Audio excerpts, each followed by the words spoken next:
Assalamualaikum warahmatullahi wabarakatuh. Saya Devi Nurmalasari, NIM 1021900108 dari kelas SMD. Melalui video ini, saya akan mempresentasikan mengenai analisis layanan pinjaman berbasis fintech pada fitur Shopee Pinjam berdasarkan kompilasi hukum ekonomi syariah. Pertama, saya akan menjelaskan mengenai deskripsi kasus. Jadi karena di sini saya menganalisis mengenai fitur Shopee Pinjam pada Shopee, jadi perlu diketahui dulu apa sih sebenarnya Shopee itu, apa sebenarnya fitur Shopee Pinjam itu gitu. Jadi kalau mengenal apa itu Shopee, mungkin kebanyakan dari kita sudah kenal ya apa itu Shopee, bahwa Shopee itu adalah platform belanja online yang terdepan di Asia Tenggara dan Taiwan gitu. Intinya Shopee adalah platform belanja online. Nah, sedangkan Shopee Pinjam itu adalah salah satu fitur yang memudahkan pengguna Shopee baik posisinya itu sebagai pembeli maupun sebagai penjual saat membutuhkan uang darurat gitu. Nah, Shopee Pinjam ini atau yang disingkat atau yang dikenal tuh as Pinjam ini itu dari marketplace Shopee yang mana dia itu bekerja sama dengan perusahaan fintech Lentera Dana Nusantara atau LDN. Nah, fitur ini itu berbeda loh sama fitur Shopee Pay Later yang kita juga tahu itu juga layanan dari platform Shopee ini, yang mana kalau Shopee Pay Later itu kan juga menyuguhkan pinjaman berbasis fintech yang hanya berbentuk uang elektronik gitu, yang hanya berbentuk uang elektronik yang bisa dicairkan dan hanya bisa digunakan untuk berbelanja di marketplace Shopee ini aja gitu. Nah, kalau fitur Shopee Pinjam ini nggak demikian, yang mana ini tuh uangnya itu akan ditransfer langsung ke rekening bank pribadi pengguna Shopee yang mengajukan ya, atau yang meminjam uang itu tadi. Nah, sehingga dapat dicairkan dan dapat digunakan untuk kebutuhan lainnya sesuai dengan kita itu butuhnya apa. Jadi kalau layanan Shopee Pay Later itu kan dia itu hanya bisa digunakan untuk berbelanja di marketplace Shopee itu aja gitu. Tapi kalau fitur S Pinjam ini atau Shopee Pinjam ini dia tuh bisa masuk ke rekening kita yang minjam maksudnya, dan bisa dicairkan. Jadi kita bisa gunakan untuk belanja, nggak harus di platform Shopee itu saja. Lah ini bedanya fitur Shopee Pinjam dan Shopee Pay Later. Maka dari itu perlu diketahui dulu sebelum kita menganalisis lebih jauh, harus ngerti dulu. Jadi sudah saya jelaskan bahwa Shopee itu adalah platform belanja online. Kalau Shopee Pinjam itu adalah fitur dari atau layanan daripada Shopee yang mana seseorang itu baik posisinya maupun penjual maupun pembeli itu bisa meminjam uang di Shopee, yang mana uangnya ini tuh bisa masuk ke rekening kita atau bisa kita cairkan gitu dan bisa kita gunakan untuk sesuai kebutuhan kita gitu. Jadi tidak harus uang itu digunakan untuk belanja di platform Shopee itu juga. Nah, itu bedanya mengenai Shopee Pinjam dan layanan Shopee Pay Later yang juga ada di Shopee. Nah, namun tidak hanya itu saja, pastinya dalam layanan Shopee Pinjam ini ya ada prosedurnya, ada teknis-teknisnya, syarat maupun ketentuan. Yang mana prosedur atau teknis ini bisa mendatangkan dua sisi, mudarat maupun manfaat gitu, kerugian atau manfaat gitu. Selain itu juga terkait dengan ketentuan-ketentuan yang ada dalam Shopee Pinjam ini pastinya juga bisa dikaitkan dengan kompilasi hukum ekonomi syariah dan juga fatwa DSN MUI dan lain sebagainya. Nah, untuk mengetahui itu semuanya akan saya jelaskan setelah ini. Selanjutnya, saya akan menjelaskan pada poin manfaat dan mudarat dari layanan Shopee Pinjam ini. Jadi, dari adanya prosedur, ketentuan, atau mekanisme, aturan, syarat yang ada dalam Shopee Pinjam ini melahirkan dua sisi yang berbeda. Ada sisi manfaat dan ada sisi mudarat atau kerugian gitu. Jadi gini ya, intinya fitur layanan pinjaman berbasis fintech atau Shopee Pinjam ini yang dirilis marketplace Shopee ini bisa dipastikan akan dihadapkan dua hal yang saling berhadapan-hadapan. Ada sisi keuntungan, ada sisi kerugian gitu. Nah, sekarang kita mau bahas di sisi manfaat atau keuntungannya. Yang pertama, itu adanya kecepatan dalam proses pengajuan pinjaman yang masuk dari pengguna Shopee adalah kelebihan dari layanan pinjaman berbasis fintech pada fitur Shopee Pinjam ini. Benar gitu. Jadi sangat cepat sekali prosesnya, dalam hitungan menit aja uang yang kita butuhkan itu bisa cair, bisa sudah ada dalam genggaman kita gitu, bisa sudah masuk ke rekening kita. Jadi karena prosesnya ini yang lebih cepat gitu, maksudnya kita nggak perlu nunggu waktu yang lama, ini akan menjadi manfaat atau kelebihan dari fitur ini. Yang kedua, tenor. Tenor itu adalah tenggang jatuh tempo yang diberikan kepada pengguna ini variatif dan lebih lama. Maksudnya variatif itu adalah banyak pilihannya, ada pilihannya, mau melunasi dalam jangka waktu berapa bulan itu ada pilihannya. Jadi variatif dan lebih lama ini menjadi sisi keuntungan atau manfaat dari adanya layanan Shopee Pinjam ini. Namun gak hanya itu aja, jangan lupa ada sisi mudarat atau kerugiannya. Yang pertama, pemberlakuan denda atas keterlambatan pembayaran pinjaman. Nah, kalau kita sebagai pengguna layanan ini nih terlambat membayar pinjaman, itu ada dendanya. Jangan salah ya, kan mungkin saja ya, mungkin belum sanggup melunasi atau lain sebagainya, akhirnya terlambat. Nah, itu kita akan terkena denda gitu. Kemudian yang kedua, adanya tambahan atau mendapat penalti jika memilih melunasi pinjaman dengan sistem cicilan 2 kali atau 3 kali, namun tidak transparan dan tidak diperjanjikan di awal. Nah, ini kerugiannya, ini ternyata ada prosedurnya yang nggak jelas, nggak transparan gitu. Ini mudarat, bikin bingung gitu, bikin ketidakjelasan gitu. Yang ketiga, adanya biaya administrasi sampai 3% gitu. Jadi adanya biaya administrasi ini juga merasa menjadi sisi kerugian, karena gimana ya, adanya syarat-syarat yang memberatkan gitu, bisa dibilang seperti itu. Selanjutnya saya akan menjelaskan mengenai ketentuan dalam KHS. Jadi istilah layanan pinjaman ini merupakan layanan utang piutang sebagai padanan katanya. Nah, istilah ini dikenal dalam sistem ekonomi Islam disebut dengan qard. Nah, dalam pasal 20 KHS, qard ini didefinisikan sebagai penyediaan dana atau petagihan antara lembaga keuangan syariah dengan pihak peminjam yang mewajibkan pihak peminjam untuk melakukan pembayaran secara tunai atau cicilan dalam jangka waktu tertentu. Ini adalah definisi daripada qard ini dalam kompilasi hukum ekonomi syariah. Selanjutnya, bagian pertama mengenai ketentuan umum qard. Jadi pasal 606 itu, nasabah qard wajib mengembalikan jumlah pokok yang diterima pada waktu yang telah disepakati bersama. Jadi kalau sudah jatuh tempo ya wajib mengembalikan jumlah pokok dananya tadi gitu. Jelas ya itu.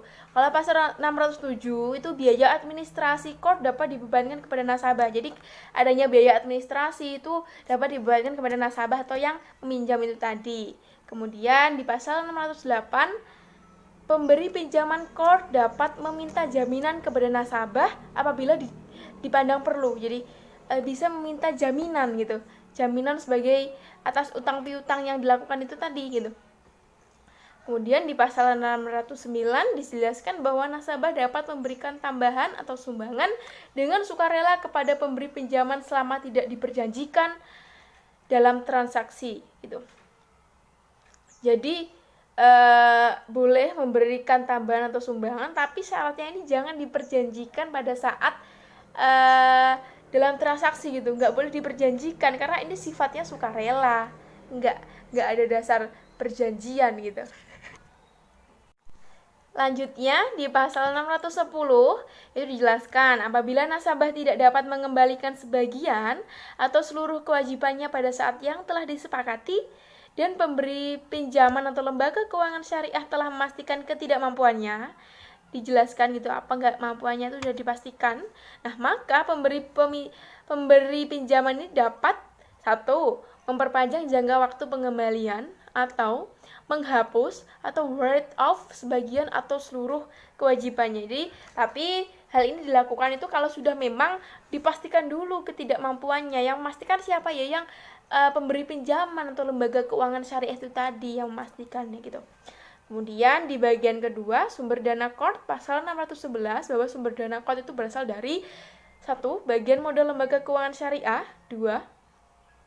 keuntungan lembaga keuangan syariah yang disisihkan, selanjutnya adalah lembaga lain atau individu yang mempercayakan penyaluran infaknya kepada lembaga keuangan syariah. setelah tadi menjelaskan mengenai kompilasi hukum ekonomi syariah, sekarang kita pada sisi fatwa DSN MUI. Jadi dalam fatwa DSN MUI nomor 19 tahun 2001 tentang akad qard terhadap praktik Shopee pinjam melalui marketplace Shopee sebagai berikut. Bahwa ketentuan umum qard itu yang pertama, qard ialah memberikan pinjaman kepada nasabah yang membutuhkan. Jadi adanya pinjaman kepada pihak yang membutuhkan atau yang meminjamin tadi. Kemudian nasabah qard ini wajib mengembalikan pinjaman pada waktu yang telah dijanjikan atau waktu yang telah ditentukan temponya gitu. Kemudian nasabah berkewajiban menanggung biaya administrasi. Jadi biaya administrasi ini ditanggung oleh nasabah. Kemudian lembaga muslimatan dapat meminta jaminan jika memang hal itu benar-benar diperlakukan. Jadi sama seperti dalam ketentuan kompilasi hukum ekonomi syariah tadi ya, boleh meminta jaminan kalau memang hal ini diperlukan. Nah, selanjutnya peminjam qard ini dapat memberikan tambahan dalam angsuran pinjamannya, namun harus dengan sukarela atau tidak dijanjikan terlebih dahulu sebelumnya. Jadi boleh memberikan tambahan sama seperti dalam ketentuan KAS tadi ya, boleh memberikan tambahan imbalan. Ini maksudnya sukarela. Jadi kalau sukarela itu ya nggak usah dijanjikan sebelumnya, emang nggak boleh gitu dijanjikan itu. Selanjutnya adalah apabila nasabah tidak dapat membayar kepada pinjamannya dengan alasan tidak mampu untuk mengembalikannya, sedangkan pihak dari lembaga keuangan syariah sudah memastikannya secara pasti, maka dapat dilakukan perpanjangan waktu atau menghapus bagian dari pinjaman tersebut.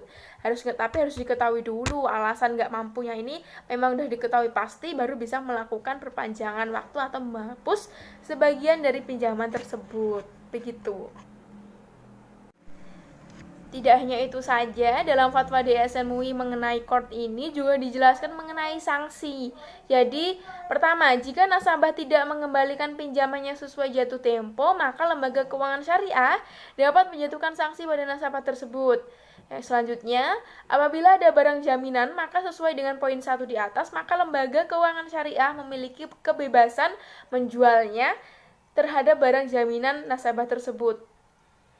Selanjutnya, apabila jaminan tersebut tidak mencukupi dari hutangnya, maka nasabah tetap diharuskan membayar pinjamannya sampai lunas gitu. Jadi, kalau tadi barang jaminan misalnya ya hutangnya 100 juta ya. Barang jaminannya tadi dijual hanya 80 juta, maka sisa 20 juta ini tetap menjadi hutangnya nasabah yang harus dilunasi sampai lunas gitu. Seperti itu. Terakhir, ketentuan dalam fatwa DSN MUI ini mengenai sumber dana qard ya. Jadi yang pertama adalah bagian modal, yang kedua adalah keuntungan lembaga keuangan syariah yang disisihkan, dan yang ketiga adalah lembaga lain atau individu yang mempercayakan penyaluran infaknya kepada lembaga keuangan syariah ini tadi. Selanjutnya saya akan menjelaskan mengenai perbandingan ketentuan dalam KAS dan fatwa DSN MUI nomor 19 tahun 2001 tentang akad qard terkait definisi. Nah, dalam KAS, qard kan didefinisikan sebagai penyediaan dana atau tagihan antara lembaga keuangan syariah dengan pihak peminjam yang mewajibkan pihak peminjam untuk melakukan pembayaran secara tunai dan atau cicilan dalam jangka waktu tertentu. Nah, sedangkan dalam fatwa DSN MUI ini didefinisikan bahwa al-qard ini adalah pinjaman yang diberikan kepada nasabah yang memerlukan gitu. Ada kata nasabah yang memerlukan gitu. Tapi kalau dalam KAS kan nggak diberi ya, nggak diberi ada kata arti memerlukannya, itu nggak ada. Kemudian terkait ketentuan umum qard dalam KAS dan fatwa DSN MUI ini nomor 19 ini tuh sudah sama. Jadi misalnya tadi ada yang boleh memberikan jaminan jika memang diperlukan, harus melunasi dalam jangka waktu jatuh tempo, bisa memberikan opsi perpanjangan waktu atau penghapusan sebagian dari pokok pinjaman apabila memang diketahui jelas dan pasti alasan ketidakmampuannya, kan sama ya. Namun ada perbedaan nih yang sangat mencolok lagi, yaitu dalam fatwa DSN MUI itu diatur mengenai sanksi terkait qard. Nah, sedangkan dalam kompilasi hukum ekonomi syariah ini nggak diatur mengenai sanksi. Jadi tadi jelaskan ya dalam fatwa DSN MUI tadi saya jelaskan sanksinya tadi ada 3 tadi. Tapi dalam fatwa itu maksudnya dalam fatwa tadi ada 3 sanksi itu tadi, tapi dalam KAS itu nggak dijelaskan mengenai sanksi. Ini adalah perbedaan ketentuan dalam KAS dan fatwa DSN MUI. Nah, Selanjutnya, saya akan menjelaskan mengenai penerapan teori. Jadi, beberapa teori dalam KIS dan Fatwa DSN MUI nomor 19 tahun 2001 tentang akad qard ada yang sesuai dan ada yang nggak sesuai pada praktik Shopee pinjam gitu. Penerapan teori ya pada praktik Shopee pinjam, karena di sini kan kita menganalisisnya mengenai Shopee pinjam ini tadi ya. Yang pertama, kan qard tadi merupakan pinjaman yang diperuntukkan bagi nasabah yang membutuhkan ya. Nah, dalam praktik Shopee pinjam, ini juga merupakan layanan yang memberi pinjaman kepada penjual dan pembeli. Sama dong, sesuai penerapan teori yang ini sesuai. Kedua, nasabah qard ini harus menyerahkan kembali dana pokok yang diperoleh pada saat jatuh tempo yang sudah disetujui bersama. Nah, dalam praktik Shopee pinjam terdapat tenggang waktu atau sesuai jatuh tempo kesepakatan bersama gitu. Sama juga, jadi dalam praktek Shopee pinjam ini juga ada tempo yang mana memang harus mengembalikan kalau sudah jatuh tempo gitu.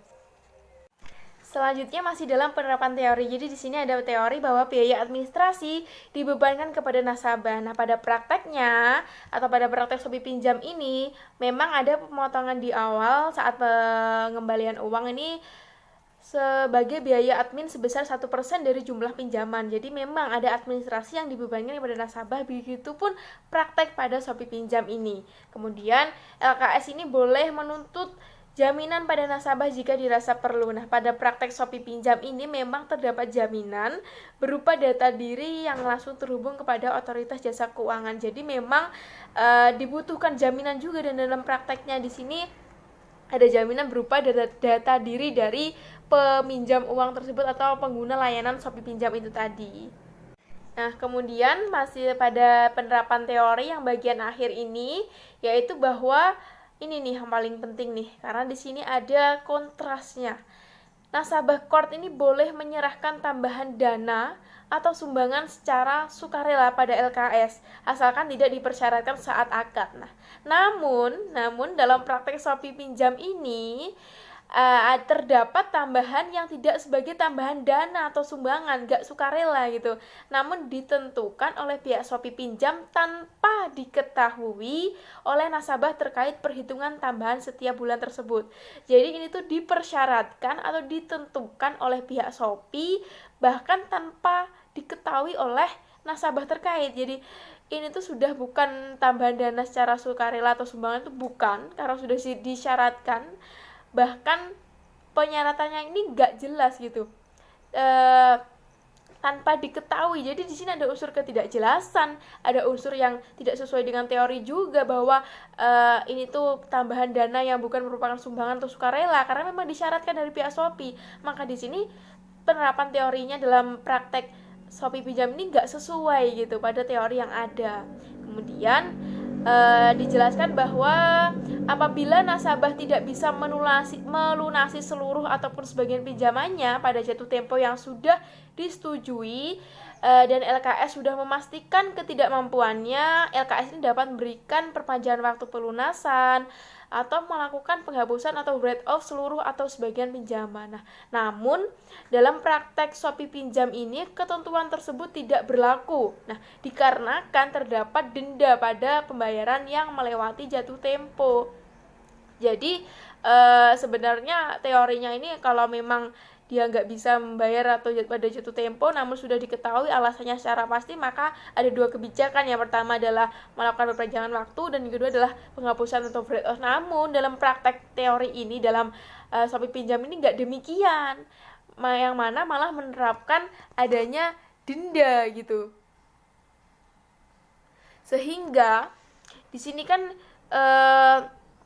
nggak sesuai, penerapan teorinya itu nggak sesuai gitu dalam praktek Shopee pinjam ini tadi. Karena yang pertama tadi sumbangannya kan secara sukarela atau tanpa dipersyaratkan, tapi di sini dipersyaratkan oleh pihak Shopee-nya. Berarti kan, dan juga nggak ketentuannya tuh tidak jelas gitu, tanpa diketahui oleh nasabah terkait perhitungannya, dan ada unsur ketidakjelasan, melanggar unsur dana sumbangan secara sukarela tapi malah dipersyaratkan. Selanjutnya adalah terkait dengan ini ketidakmampuannya pada saat jatuh tempo, ini malah adanya denda, bukan kebijakan seperti pada teori yang ada.